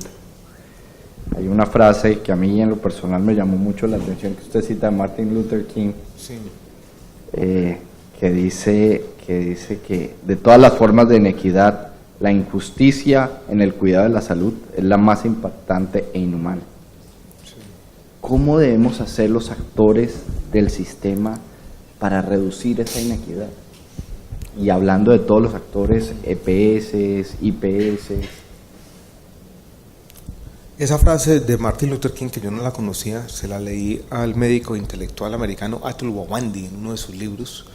Parece muy bonita la frase, y es una frase que hace una reflexión sobre la misma sociedad o economía de los Estados Unidos, donde tal vez es el único país desarrollado donde persisten desigualdades en salud que son claramente inhumanas. Esto es, en los Estados Unidos, un país con ese gasto en salud y ese ingreso por habitante. Muchas veces que sobrevive un niño con cáncer depende de la capacidad económica de sus padres. Eso claramente es inaceptable, y por eso es que todos hemos llegado más o menos a un acuerdo de que la salud es un derecho humano, en ese sentido profundo. O sea, vivir un poco más no puede depender de la capacidad económica de nuestros padres o de nuestra comunidad. La solidaridad que hemos involucrado en nuestros sistemas de seguridad social tiene que ser suficiente para, en parte, eliminar esas desigualdades. Pero yo en el libro hago la siguiente reflexión, que es muy compleja y que los salubristas conocen bien. El sistema de salud, en parte, es como una esponja que absorbe y refleja las desigualdades de la sociedad. Así uno tuviera igualdad plena de acceso a servicios de alta calidad, tendríamos desigualdad en resultados en salud también. ¿Por qué? Porque existen las desigualdades en la vida de muchas personas y esas impactan muchas veces en lo otro. Entonces, ese capítulo hace una reflexión también sobre eso, que las desigualdades en salud no se agotan en las desigualdades de acceso. Y yo traigo a cuento unas investigaciones que yo hice 15 años atrás sobre movilidad intergeneracional, sobre las desigualdades regionales en Colombia y todos estos problemas. Así todo, yo creo que Colombia ha avanzado en reducir algunas de esas desigualdades de acceso. Podemos ir a urgencias hoy en día, aquí bajamos y vamos a encontrar algo que yo creo que es una ventaja de nuestro sistema. Personas de diferente condición socioeconómica en el mismo ámbito. Antes de ser pilopaga, eso no ocurría en la educación superior. Hoy en día también es muy extraño. Tenemos una sociedad que es segregada especialmente en muchos de sus ámbitos. La gente no se encuentra, pero en las salas de urgencias sí. Yo creo que también quise rescatar esa otra parte. Cuando fui ministro me preguntaban 1000 veces, y era una pregunta muy difícil, imagínese uno como ministro de salud responder eso.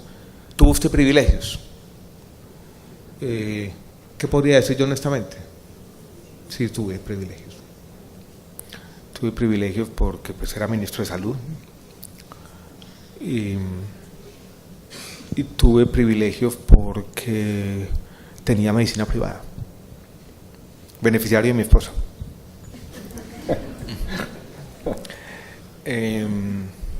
Y es muy antipático eso, ¿no? Pero piensen de nuevo trágicamente, ¿qué hacer? Nos vamos al modelo canadiense, donde nadie puede tener medicina privada porque es antiético saltarse la fila, pero con cero gasto de bolsillo no aguanta nuestro sistema. Entonces tenemos que hacer algo de gasto de bolsillo, algo de medicina privada, y al mismo tiempo ir mejorando el sistema público. Por eso yo creo que aquí las opciones definitivas o absolutistas no funcionan. Entonces es mejorar el sistema público, pero tampoco acabar la medicina privada, porque simplemente no vamos a ser capaces también. Es una pregunta muy difícil. De nuevo, quiero llamar la atención sobre lo siguiente. Nos lleva a discusiones éticas, de manera inmediata.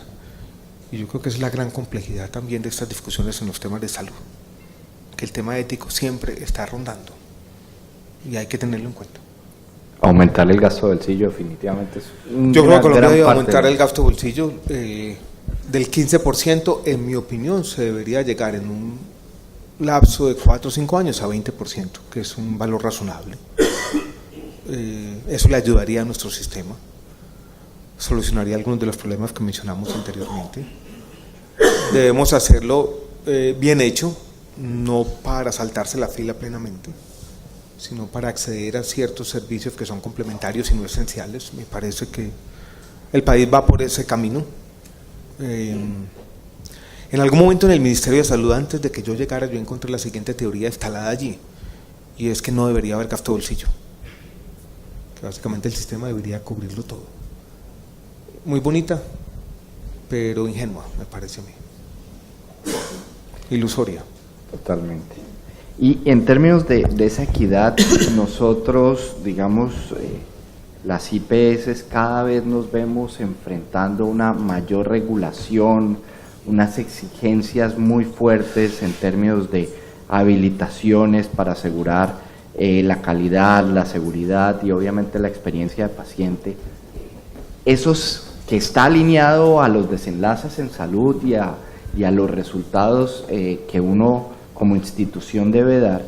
Ahí hay una enorme inequidad cuando uno habla del retorno que a uno le pueden dar por ese tipo de inversiones. ¿Cómo se puede mejorar un poco esa inequidad? Porque la calidad es algo que debe fortalecerse, pero que hoy no se paga. Sí, hay como contradicciones, que tú las has mencionado, Rafael, y son dos. Primero, el Estado muy exigente para que se cumplan ciertas normas, pero no cumpliendo su papel primordial de financiar plenamente el sistema, por las razones que hemos mencionado. Entonces, eso, ¿cómo vamos a hacer compatible? Y para ustedes es difícil, porque encuentran la cartera creciente derivada de estos problemas financieros, que en el fondo es un contrato incompleto que ha diseñado el Estado, metido todo el mundo, no solamente el Congreso y el Ejecutivo, sino los jueces también. Y del otro lado, esa exigencia permanente, ¿no? Que también yo entendí en el ministerio tienen una economía política. Eso no son caprichos burocráticos muchas veces, son leyes que han pasado en el Congreso, son formas de utilizar la habilitación para muchas veces beneficiar intereses particulares, algunos en la industria. Es difícil ese tema. Y la otra contradicción es la otra que tú señalas, ¿no? La habilitación parece propender por la calidad, pero la calidad es invisible como variable para muchos de los pagadores, ¿no? Va a ser muy difícil con los problemas financieros que uno pueda levantar la mano y decir, págueme más por la calidad. Yo creo que la única forma de traer esto a la conversación es convenciendo a algunos pagadores. Yo veo que algunos están entrando en razón y dejando de ser más miopes, diciendo, no, es que la calidad es un buen negocio para todos. Esto de la calidad va a hacer que algunos desenlaces clínicos sean más favorables, y en el fondo tenemos que pensar más allá del horizonte de la próxima factura, sino hay un círculo virtuoso. Le va a ir mejor a los pacientes, le va a ir mejor a usted, nos va a ir mejor a nosotros. Esa conversación se está teniendo en muchos ámbitos y yo creo que cada vez va a ser más importante. Y yo creo que hay algunos pocos pagadores que ya están entendiendo este tema. Lo que pasa es que mientras persistan los temas financieros, la angustia de la caja es tan grande para todos que nos lleva a actuar con miopía. O sea, si uno se pone en el lugar del otro, el gerente de la EPS, que está desesperado también, todo el mundo llamándolo. Decir que cuando yo tengo esa angustia de caja, yo voy a pagar 20% más en tarifa porque en un año y medio me va a ir mejor, está muy difícil. Por eso es importante también ojalá salga bien ley de punto final, que exista un pequeño respiro en las cuentas para que el sentido común vuelva, ¿no? Uno de los problemas más complejos del sistema de salud es la caja, ¿no? Yo me estaba enloqueciendo como chepito mayor del sistema de salud, ¿no? Porque era la conversación permanente, y eso es reflejo de la incoherencia. Estábamos gastando más de lo que tenemos, todo el mundo está desesperado, Rafael. y esto lleva mucho tiempo ya. Yo encuentro un poquito más de sensatez hoy en día en la Corte Constitucional. Encuentro que hay formas espontáneas de que los mismos agentes traten de resolver el problema conversando entre ellos sin que sea el ministerio el que tenga que hacerlo, pero nos falta un camino por recorrer. Yo creo que la alineación que se debe dar, digamos, de cara a mejorar el sistema, es una alineación que se tiene que dar entre pagador y prestador, sin duda. Esa alineación se tiene que dar al final en objetivos de salud. Hoy en día estamos muy temerosos las IPS de las propuestas de PGPs, pero son una realidad que le van a aportar al sistema a hacerlo sostenible. Pero ¿por qué estamos temerosos? Porque de alguna manera lo primero es que la información con la que uno calcula eso no es buena. El segundo tema que nos asusta es pensar en que nos vemos desde la óptica las IPS a la EPS como el dragón que está ahí amenazante y que me quiere trasladar absolutamente todo el riesgo. Yo creo que nos tenemos que alinear en un tema medio en el que el resultado en salud dé una relación gana-gana. ¿Cómo lograr ese punto medio? Si tú me preguntas a mí sobre PGP, yo creo que la disyuntiva no es sí o no. Puede haber buenos PGP y malos PGP. Y la clave, tú lo has dicho, Rafael, es la información. O sea, un PGP sin una nota técnica adecuada es una locura, es una transferencia de riesgo, pero si se hace bien, si hay buena información, en el fondo sí se logra una alineación de incentivos, se disminuyen los costos de transacción, se avanza buenamente y se pueden hacer bien las cosas. Lo que pasa es que hacer un buen PGP requiere un trabajo previo, eso no es que sentémonos y yo le voy a pagar aquí y la nota técnica es cualquier cosa, pero yo creo que sí se puede avanzar en eso. Hay un trabajo también en el país desde abajo, un grupo relacionado de diagnóstico que también es una opción. Yo creo que los costos de transacción son muy altos, el pago por evento también es problemático. El PGP también, ¿no? De nuevo viene el componente trágico, aquí no hay una forma ideal de hacer las cosas, simplemente hay unas y otras, cada una con sus problemas y es adaptándose a esa realidad. Pero yo creo que los PGP si se hacen bien son una alternativa. Y si hay información, me parece también que puede haber de parte y parte, los PGP generan algo bueno y es una conversación sobre salud también. El tema se vuelve menos financiero y se vuelve un énfasis en los resultados, un énfasis en las variables epidemiológicas. Entonces yo creo que pone la conversación en un tema que puede ser mejor para la gente también. No sé si ustedes tienen experiencia de PGP. Estamos iniciando todo este proceso en Imbanaco y por eso menciono todo el tema del riesgo y el susto que tenemos, no solamente nosotros, y lo hemos compartido en varias sesiones con varios colegas que hoy están aquí de otras IPS, y es el temor que sentimos. Como en todo, yo creo que hay que pensar en pequeño, uno no puede meterse en una cosa muy grande, este es un proceso de aprendizaje mutuo. Pero si uno tiene una cosa controlada, donde no está poniendo en riesgo el patrimonio de la institución y un patrimonio de la sociedad, y va aprendiendo de parte y parte, me parece un tema razonable, ¿no? Y ahí el esquema, digamos, ahí todos tenemos que ser partícipes del proceso, médicos, institución, todos, EPS, todos tenemos que poner. Ese es otro tema que me parece interesante. Los PGP no solamente es un contrato entre pagador y prestador. Yo creo que requiere al interior de las instituciones también un cambio cultural para bien, en el fondo, porque si se hacen bien, yo creo que el tema de las discusiones sobre costo-efectividad, sobre buen uso de las tecnologías, por ejemplo, la evaluación de tecnologías en salud ya está siendo una práctica también de las instituciones.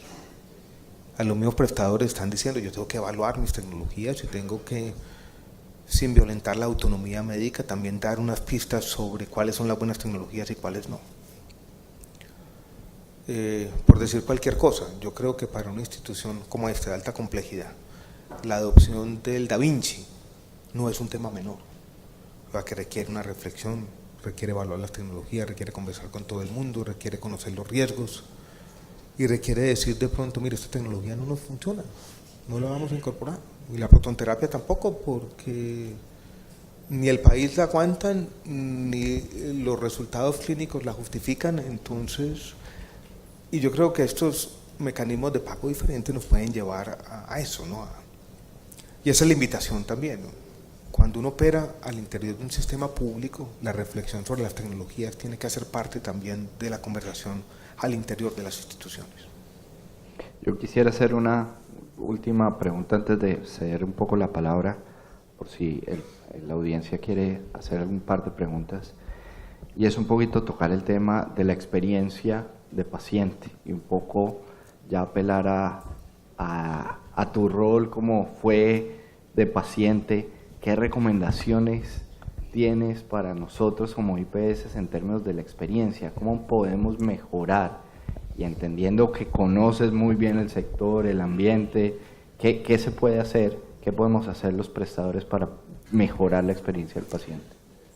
De paciente no tengo casi quejas. Pasa que es N igual 1 muy privilegiado, ¿no? Entonces mi experiencia es limitada, una etnografía muy pequeña, ¿no? Está lo que mencioné, Rafael, que tú leíste, en algún momento sí sentía eso, no sé si sería un VIP síndrome o algo así, de que había unas terapias que me hacían, yo decía, ¿para qué? ¿No? Yo tuve una tos que se volvió famosa porque el hijo mío dijo una grosería por allá, y me hicieron muchas terapias y muchas cosas respiratorias, y yo sentía que alguien está evaluando este tema. La distorsión de precio cero, que mencioné ahora durante la presentación. Traté como ministro de Salud de tener la experiencia de otros pacientes, ya en un ambiente privilegiado que es el de la clínica del Country, ¿no? Lo único que encontré cuando hablaba con la gente y todo fue cariño, buen trato, agradecimiento con el sistema, con tanta gente. Escribí el libro que tú tenías ahora en tu escritorio simplemente como una muestra de agradecimiento. Lo único que yo podía decir cuando interactuaba con la gente era eso, agradecido por siempre, ¿no? Entonces, más que recomendaciones, lo que yo puedo expresar, Rafael, es un sentimiento de gratitud y aprecio por los médicos y la medicina colombiana, que ustedes conocen bien sus fortalezas, ¿no? Y que el país tiene que empezar a reconocer, porque los problemas de nuestro sistema de salud han llevado también a que el país y la comunidad no sea plenamente conscientes de las fortalezas de la medicina colombiana, que son grandísimas, y muchas veces para reconocerlas tenemos que salir del país, ¿no? Yo nunca pensé tratarme afuera. Solamente quiero contarles una anécdota, tal vez como paciente y ministro, que fue chistosa. Yo cuando me diagnostican fue como el 1 de junio después, no, el día que me dicen la primera vez, me hacen la biopsia y eso toma algunos días, como 2 semanas después ya me dicen, tiene un linfoma no Hodgkin. Hubo una rueda de prensa en la clínica del Country, ese día que creo que era un viernes en la mañana. Fue muy escueto el comunicado, entonces yo dije, bueno, como ministro tengo que escribir algo más. Y escribí una cartica diciendo, bueno, yo me voy a tratar en Colombia, por supuesto. No me voy a someter a tratamientos experimentales, este tratamiento creo que está en el plan de beneficios, cosas como esas, ¿no? Que las escribí de todo corazón. Empecé mi tratamiento, 3 meses después recibo una carta de un profesor y economista de la salud colombiano, no voy a decir el nombre, está en el libro, ¿no? Y la carta era chistosa. Me decía que él había estudiado en Harvard Salud Pública y que su profesor William Shaw siempre decía que el momento de la verdad de los sistemas de salud se conoce cuando el ministro de Salud se enferma. Y el tipo me decía, usted fue muy valiente en aceptar la complejidad biológica y en decir que no se va a someter a ningún tratamiento experimental. Pues quiero que le diga que lo respeto mucho, pero si por esas cuestiones de la complejidad biológica usted se llega a enfermar, recuerde lo que dijo, no se puede someter a nada distinto. Y yo se lo mostré a mi esposa y dije, mira este huevón. Me estaba poniendo una carga dificilísima, ¿no? Y yo pensé para mis adentros, ¿qué hago? ¿No? Supongamos que el tratamiento mío falle, en esa doble condición de ministro y paciente, ¿cuál es mi responsabilidad? Y yo decía, pagar con servicio, con recursos públicos, un tratamiento experimental, ni de fundas. Yo había discutido la ley estatutaria, la ley 1751, y lo digo aquí sin ponerle a esto más grandilocuencia de la cuenta, pero hay cosas incluso peores que la muerte, y es uno contradecirse de esa manera. Yo decía, yo tengo una responsabilidad con el país, y yo no me voy a gastar 5 años de mi vida diciendo una cosa y yo me enfermo de hacer la contraria. Eso no lo puede hacer un individuo, no lo puede hacer nadie. Coherencia. Coherencia. Y coherencia me tocó vivirla. ¿Qué vamos a hacer? Hemos hablado toda la mañana del optimismo trágico, pues allá hay una tragedia. Pero ¿qué pasa si utilizar recursos de uno, no recursos públicos? Ahí también hay una cuestión ética, porque yo podía vender el apartamentico que tenemos y hipotecarlo y hacerme un tratamiento afuera. Pero eso también, como ministro de Salud, le estaría diciendo al país, usted puede hacerlo, pero otro no puede hacerlo. Entonces solamente los que tengan un ahorrito, un recurso disponible pueden. Y yo dije, no sé. No sé qué haría. De nuevo, esto es muy difícil, ¿no? O sea, un ministro de Salud se enferma, agota las posibilidades de su país o de los tratamientos comunes, sigue enfermo, no va a utilizar recursos públicos, pero puede utilizar recursos que ha ahorrado. Alguien diría, pues, es sus recursos, pero es la salud. Ya dijo Martin Luther King que ahí las desigualdades son distintas en otros ámbitos de la sociedad. Y yo digo en el libro, Rafael y todos, no sé honestamente qué haría, no sé. Es una conversación también con mi familia, con mi esposa. Yo tengo un niño muy chiquito, no sé. Solamente decirles, esto es muy berraco. Y los admiro y aprecio mucho porque tienen que enfrentarse a estos dilemas todos los días, y por eso yo creo que la importancia de tener también estos ámbitos para reflexionar un poco sobre las complejidades éticas de ejercer la medicina en un país como el nuestro, con tantos problemas, tantas fortalezas, pero con incoherencias también, y en un momento difícil, donde no me quiero meter en política, pero yo creo que colectivamente estamos perdiendo algo de la sensatez que deberíamos tener para decidir estas cuestiones. Pero siquiera tenemos las palabras. Sí, bueno, ahí está el librito. Las palabras como resistencia y consuelo, por lo menos, ¿no? Como formas de conversar. Muy bien. No sé si del público, Alejandro. Sí, bueno, muchas gracias. Vamos a abrir una sesión de 10 minutos de preguntas. Por favor, no se vayan a ir, que al final también tenemos una sorpresa. ¿Ok? Entonces, ¿alguna pregunta? Doctor Portilla.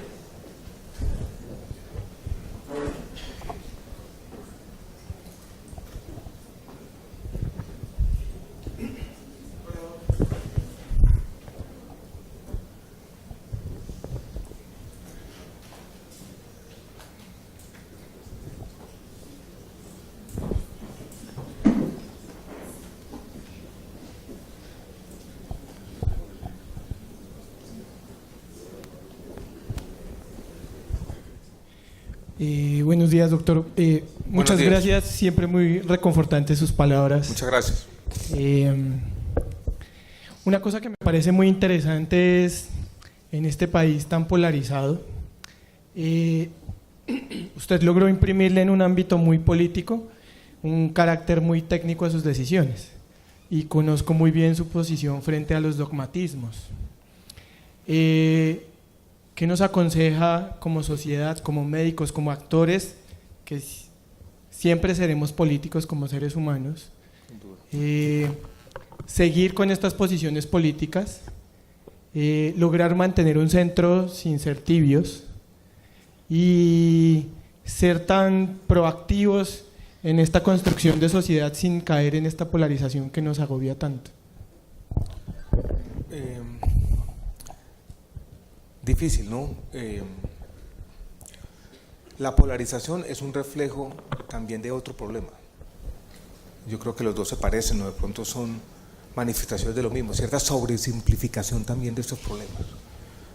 Yo creo que parte del mensaje o la respuesta a tu pregunta estaba en la presentación.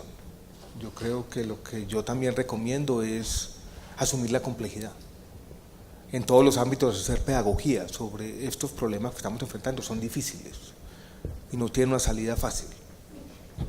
Hay una frase de George Orwell que yo he repetido en varios de mis libros que me parece fundamental: mantener esa capacidad que debemos tener todos en todos los ámbitos de enfrentar hechos incómodos.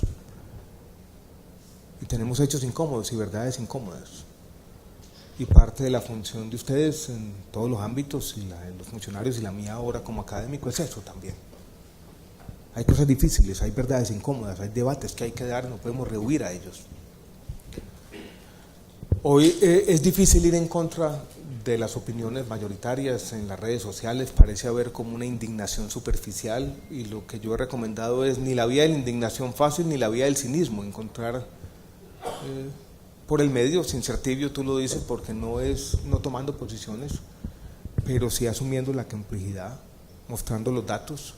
Empecé también la presentación con el optimismo basado en la evidencia, porque yo creo que también nos falta un poquito de esas cifras, de los hechos del mundo, de la forma de decir, a pesar de todos estos problemas que tenemos, por el trabajo de mucha gente, hemos logrado avanzar. Yo creo que eso también hay que traerlo a la conversación. El humor también a veces sirve como mecanismo desesperado ante el dogmatismo a veces de la huila, ¿no? Y también una recomendación que ustedes conocen bien: apagar el celular de vez en cuando, ¿no? Que esa vaina enloquece, Twitter y toda esa vaina. Pero bueno, es asumir la complejidad, enfrentar los hechos incómodos, seguir mostrando lo bueno y la pedagogía permanente de estos problemas. Bueno, agradecerle, como lo hizo nuestro gerente, su presencia aquí. Realmente es un honor. Yo quería hacerle una pregunta a partir de la vivencia que tenemos hoy en día en el sector salud, sobre todo la gran exposición que tenemos hoy frente a una de las complejidades, quizá la que más golpea a la sociedad, que es la complejidad moral. Yo recuerdo que una vez llegué a su despacho y usted estaba muy angustiado porque un padre de familia le estaba solicitando un fármaco que valía miles de millones de pesos para prolongarle la vida a su hija, a sabiendas de que no había ninguna posibilidad de sobrevida. Recuerdo que usted estaba frente a esa situación porque había un tema de complejidad moral y se colocaba sobre la mesa el tema de los recursos frente al resultado.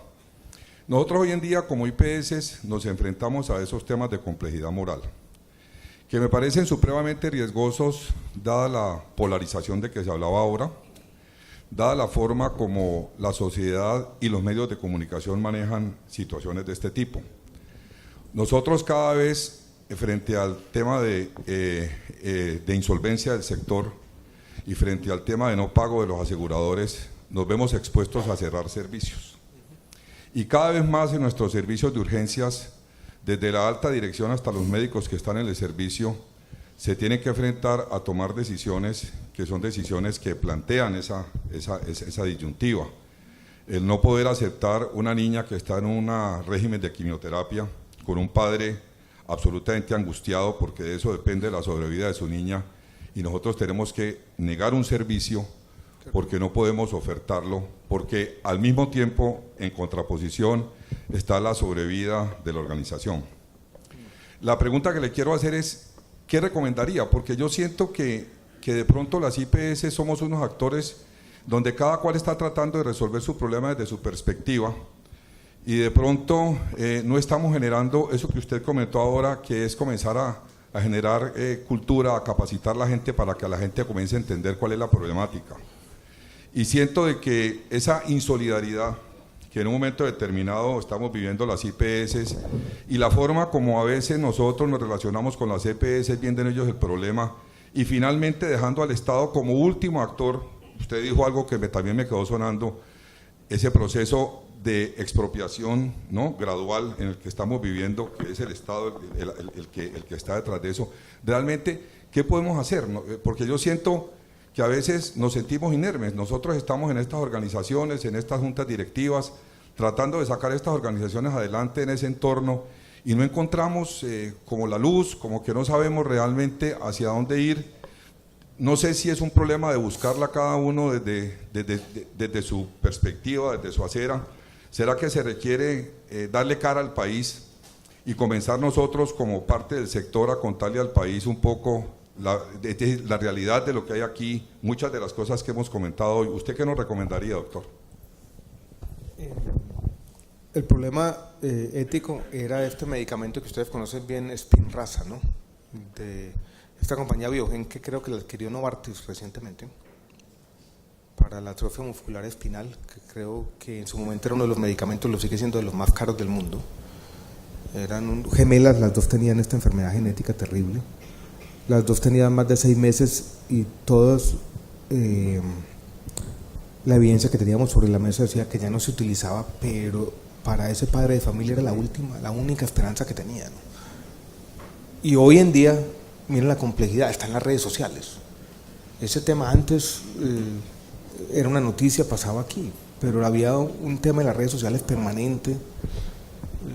No es fácil tomar esas decisiones con cabeza fría, tratando de mezclar estas dos cosas tan difíciles, porque hay dos principios éticos en contradicción. Uno, el utilitarista pleno tampoco funciona. Uno puede decir, bueno, yo no le voy a dar a usted porque esos $2 millones tendrían mejor uso aquí. Eso no es un argumento para nadie. Pero el argumento principista de yo voy a defender una vida, cueste lo que cueste, así sea una semana, también arruina el sistema de salud. Entonces, ¿dónde nos paramos? Era muy difícil. Yo creo que para responder la pregunta de manera general, porque tampoco tengo unas recomendaciones claras, yo creo que hay que tener como hasta estos problemas tan difíciles, actuar en 2 dimensiones. Una, hemos mencionado algunos elementos, en lo que está en el ámbito de ustedes. Construir relaciones de largo plazo con los pagadores, tratar que si los PGP, hacerlos bien. Yo haría la siguiente recomendación. Tampoco este es un momento para crecer, ¿no? Hay que ser muy cauteloso a la hora de hacer los planes, tener en cuenta cuáles son las proyecciones del sistema, conocer plenamente el entorno. Pero la otra, ya desde arriba, recuerden que estos problemas ¿dónde se originan? Yo ya lo he dicho, en 2 problemas traslapados que se están retroalimentando. Los recursos no están alcanzando y dada esa inseguridad estamos atrayendo agentes que no son de los mejores. Y por más que queremos tener una buena regulación, una buena supervisión y control, si uno no atrae gente buena, va a ser muy difícil que a punta de incentivos los logre poner a trabajar para el bienestar de todos. Como ese problema es global, esto involucra a todos los agentes del sistema, yo creo que sí falta en el país un debate más amplio sobre esto, una toma de conciencia, una voz que se escuche de manera más clara, que se digan estas cosas como son. Y es, mire, los economistas nos hemos especializado con el tiempo en las tautologías fundamentales. Una dice que lo que es insostenible tiene que parar. O sea, en algún momento esto va a ser agua, ¿no? Y yo hablé de expropiación, pero hay algo peor que la expropiación patrimonial, es la destrucción de capacidades. El conocimiento acumulado que está en las decisiones tomadas tanto tiempo en instituciones como esta, y eso tiene que protegerse. Y este debate de la salud sigue siendo un debate muy gremial, y lo voy a decir, si se quiere, como desahogo, como frustración del ministro. No es un debate prioritario todavía en nuestro país. Está de 3.º, 4.º, 5.º nivel en las prioridades y no puede seguir siendo así. Mientras siga por allá, probablemente seguirán los problemas.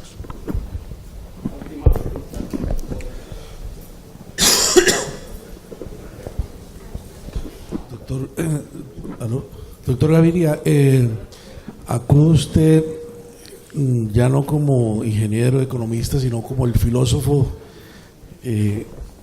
experimentado con sus vivencias. Nos acaba de suceder algo muy doloroso en Bagre, Antioquia. Un colega muere asesinado con unas expectativas que tenía la familia, qué sé yo, los los pacientes tienen unas expectativas muy altas con respecto al médico. Usted lo denunciaba en su conferencia, falta mucha pedagogía, pero estamos en un lugar, el médico está en un lugar muy incómodo que no lo teníamos antes. Algo se perturbó incluso en las palabras. Antes nosotros teníamos pacientes, ahora tenemos usuarios y nosotros somos ofertores de servicio. Algo en las palabras sucedió y surgió una agresividad y unas demandas existenciales en donde no solamente ha pasado en el Bagre, ha pasado ya varias veces, y no solamente con la muerte, sino con las agresiones. ¿Qué nos recomendaría para hacer una expresión médica eficiente y poder protestar con esto que nos ha sucedido? Lo del Bagre me preocupó porque yo creo que hay dos problemas superpuestos. Uno, los problemas de violencia de nuestro país. Una zona muy compleja, llena de problemas, la minería ilegal, el resurgimiento de ciertos grupos paramilitares, el espacio que quedó después del proceso de paz hoy ocupado a la fuerza por muchos grupos que ni siquiera sabemos los nombres porque son cambiantes, una dinámica loca de nuestro país. Pero había otra parte de la noticia que era lo que tú dices, ¿no? Unas expectativas del médico como un curandero milagroso, y la persona lo tiene que salvar o si no lo matan y se muere y asesinan al médico. Y he visto una reflexión sobre eso también, y yo creo que de nuevo es la pedagogía, ¿no? Pero la pedagogía de la sociedad, porque aquí no estamos ante una realidad institucional, sino como sociológica, es lo que está ocurriendo en las mentes de las personas con unas expectativas y un desconocimiento sobre cuáles son los límites razonables de la medicina y las actividades humanas.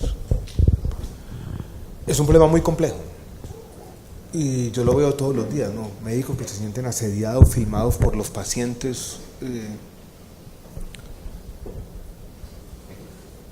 ¿Qué preocupación tengo? Que yo creo que los medios de comunicación, en lugar de ayudarnos, están cada vez exacerbando el problema. Yo una primera recomendación que diría, un problema muy difícil entre todos, y yo diría hablar con los medios de comunicación. Es decir, no podemos seguir en esta carrera loca, porque ya está cobrando vidas. O sea, no puede ser que cada paciente, porque la medicina es una ciencia inexacta, usted se enfrenta a un problema y no tiene el diagnóstico adecuado y pueden cometerse errores en el diagnóstico. Y hay errores que la sociedad tiene que aprender a tolerar, así sean muy difíciles. Y hoy en día tenemos una intolerancia a todo, en todos los ámbitos. Imposible. Un mercado de la indignación alimentado por los medios de comunicación. Y afortunadamente en este caso el gremio médico yo lo he encontrado unido, ¿no? Y hay una voz de protesta. Creo que hoy en día incluso en varias partes del país se está haciendo pedagogía sobre el tema. Pero de nuevo, yo creo que deberíamos al menos empezar con los medios de comunicación. Porque esto no está escrito en una ley, esto es aquí, en la mente de la gente, en nuestros modos de pensamiento. Y yo no sé cómo lidiar con esas expectativas, están fuera de control. Listo. Gracias de nuevo a todos por la atención y la compañía.